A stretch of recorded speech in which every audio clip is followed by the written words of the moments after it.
What's up, everybody? Tom Pelissero here with Judd Zulgad across the street from Vikings headquarters on Thursday. Judd, we got to do another video because 24 hours ago we knew something was up with Percy Harvin. I didn't know that it was going to be he's going to go on injured reserve, but it was clearly something. He was clearly getting another opinion.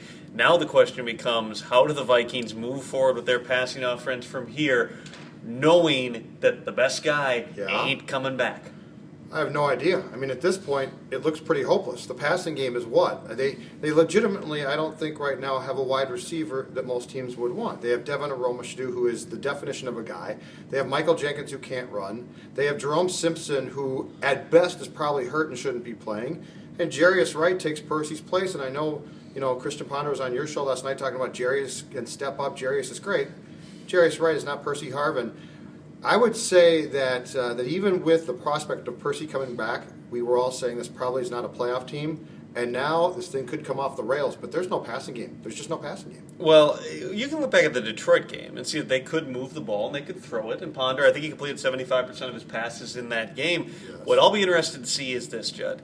Do they start running more of those Percy Harvin plays for Jarius Wright? Because we've seen them fake an end around. We've seen them set up maybe one bubble screen to Jarius Wright. It hasn't been a focal point of the offense. But I think when you spent your entire offseason gearing it around, these are the sorts of plays we're going to run, you can't go, okay, let's get away for a couple of weeks and do some other things and try to manipulate the passing game that way. I think you can look at the Green Bay game, see the struggles they had, see the difference Christian Ponder throwing under 10 yards versus Christian Ponder over 10 yards, and say, you know what?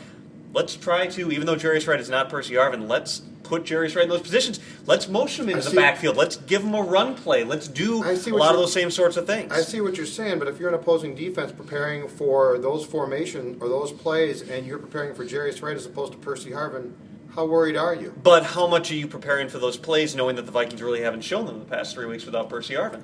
Now maybe you're preparing for them less because Percy's not going to be on the field. If you go back and run that same sort of an offense, the difference is I think Jarius Wright at this point is not going to run over people like Percy Harvin. One of the things that scouts always say about Harvin is for his size, he's surprisingly physical. He's surprisingly tough. He can break tackles. Jarius Wright doesn't do that. But in terms of the burst, he's a very quick guy. He's clearly a quick twitch type of player. What you need is something that they don't have at any of those other receiver spots. I would not be surprised at all if you see them running a lot of the same sorts of plays. Go back to the Chicago game even. Well, how many they can run them. They can run them all they want. I mean, God bless Jarius Wright. He's a good kid, but it's not going to be even close to the same. And that's the thing is no one's going to be afraid of Jarius Wright. They can run those plays. They can put those plays on film. But still, if you're a defensive coordinator, you're saying to yourself, well, it's Jarius Wright. Well, right. It's a difference. But what is it all about? It's about you've got to find some way to get your quarterback in rhythm. It's about 2013, Tom. It's about 2013. It's always been about 2013. But it's about you've got to get your quarterback in rhythm. Right now, for Christian Ponder, you can't be looking forward to 2013 if you're Christian Ponder. This is a very important game for the Minnesota Vikings, for Christian Ponder, for Leslie Frazier, too, I think, because if you lose this game and you go to 6-7, all of a sudden, all that stuff, the last 3 weeks, the tenor of that completely changes, and then you're looking at backbiting and disagreements and people trying to save their jobs and paranoia and all the same things that we saw last year for about 8 weeks of the season crunched into 3. Yeah, except for the fact that I still contend what I said 2 weeks ago, which is Frazier to me has done a very good job. Frazier's been given something to work with that I thought could get 4 to 6 wins, and he's won 6 games already. Well, what if you lose 6 in a row to end it, and 8 out of 9? Well, then Rick Spielman can do what he wants, and that's what we fully expect. The Christian Ponder dynamic, you know what? This now more than ever goes back to the conversation that we've been having, which is, yes, Christian Ponder has struggled. Christian Ponder has not played well a lot of the time.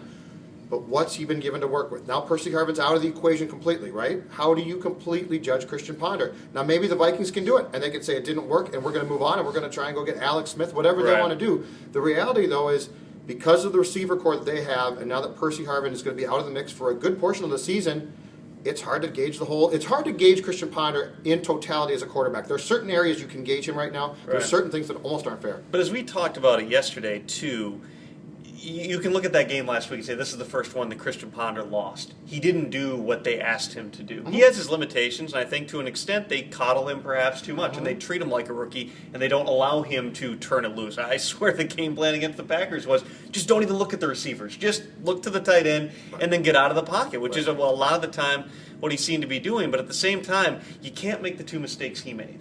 How does he bounce back from that? That's going to be a big question here. You were in control of that game at that point in Green Bay. The last thing you need your quarterback to do is try to make those two throws and miss them like Christian Ponder did. He's just got to play better within the scheme of what they're doing. Those are the sorts of mistakes that you can't make. No, you're not going to prove that suddenly you can be a great, accurate downfield passer, because even if you start throwing more accurate deep balls, you still don't have people getting out there to make the play. Yeah, Adrian Peterson's open on that play up the sideline. You can't underthrow that ball, but how many times are you asking Christian Ponder over the course of the week to throw the football down there? You're running a different game plan, and the moment that the game situation changes, so does the way the Ponder has to play. Here's the other dynamic that's going to be interesting on Sunday, and this was interesting going into the Detroit game, and it didn't materialize partially because the Vikings played well enough to win. Partially, I think it turned out because they were playing the Lions, who are a dysfunctional team. The other interesting dynamic is the Vikings are home for the first time since the bye week, right? Yep. They haven't been home for quite a while. You're going to have a crowd in the Metrodome once again. If Christian Ponder gets off to a bad start, are you saying they're going to be super drunk? Yeah, by the way, we should talk about that. That Greenway thing is the most ridiculous thing ever, and not from Chad Greenway. But anyway, the Ponder dynamic, I think, is still in play, which is what happens if he gets off to a bad start. What happens if he throws the interception he threw against Green Bay at home? What happens to that crowd? I still contend, I said this going into Detroit and it didn't happen, but I still contend you are in a potentially toxic environment. And you know what? We can say all we want about Ponder has to tune that out. He can't listen to it. We know that's a bunch of crap. Christian Ponder is in tune with everything that happens to him. That is another dynamic on Sunday that I'm going to be very curious to see if things don't go well. Well, if his first pass is incomplete, he's going to be booed. But that's what we said about Detroit too. But we can all sit here and say Christian Ponder shouldn't care about that. He completed the first pass against Detroit. No, but what I'm saying is, let's say he gets off to a bad start. We can all sit here and say Christian Ponder shouldn't care. He shouldn't care what the fans think. He's got to tune that out. We say that about athletes all the time. Some guys can tune it out. Some guys don't care. Christian Ponder cares. And to go back to the Greenway thing, and I was one of the three people, along with Dan Weeder and Jim Suhan, standing there on Sunday in Green Bay in the locker room. And Greenway has sort of taken over for Visante Shanko as the guy who you can count on, win or lose, to say entertaining things and to start cursing and to do stuff like that. He's saying the everybody better show up super drunk in a tongue-in-cheek sort of manner. He's trying to make it as, hey, we need a very lively crowd, so go get drunk, drink all night. He's not saying it like, no, seriously, go get drunk. And frankly, if you go get drunk because Chad Greenway told you to, that's a you problem. That's your own fault. In the end, it is a hypersensitivity. Is it a brilliant thing to say? No, it's not. But at the same time, how seriously are we going to take this? Well, and he had just played a game in Lambeau Field, where I'm going to tell you right now, 90% of the crowd was probably really drunk. Hey, 90% of almost every crowd in the NFL is pretty drunk. It's not the end of the world, but to say, I mean, Pro Football Talk had a whole thing about Chad Greenway should be super duper fined. All right, so we are literally now in 2012. We're going to take everything so seriously that a guy makes an off-the-cuff comment. And you know what else, too? When you say stuff like that, when the media comes out and says that Chad Greenway should be fined for saying this is why guys in this league don't say anything. Right. This is why we get the blank quotes. Chad Greenway a year ago was a bad quote. For whatever reason, I think this year he decided, you know what I'm going to do? I'm going to be a better quote. Yeah. God bless him for that. And what do? We come down on him. You know, that was my only defense of Brad Childers. Brad Childers said some things that people said, what's he talking about? Those are stupid things to say. And my point is, okay, you want to call him out for all this stuff? Then you're going to get nothing that you can use, nothing of any entertainment. We can't criticize a guy on one hand for being honest about things or trying to be funny, and then come down on him and say, well, he can't say that, because that's why athletes say nothing. Would you rather have Greenway making a comment like that and jokingly encouraging fans who are already going to get drunk to get drunk, or to have him ripping his teammates? If I'm the Vikings, I'd rather have the drunk. If I'm the media, I'll take the ripping the teammates too.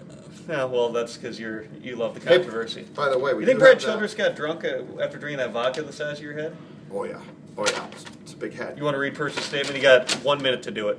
It certainly is disappointing that I was not able to finish out the season with my teammates. As a competitor, I definitely wanted to get back out on the field, but my injury has not allowed me to progress to the point where I can help our team. I appreciate the efforts of our medical staff and the support of our fans in helping me through this process, and look forward to coming back stronger and better than ever. Do you think Percy said any of those words? You're going to have to read that at a field sobriety test on the way back from the game on Sunday, I think. Hold on a second. He's Judd, I'm Tom. Full Vikings coverage.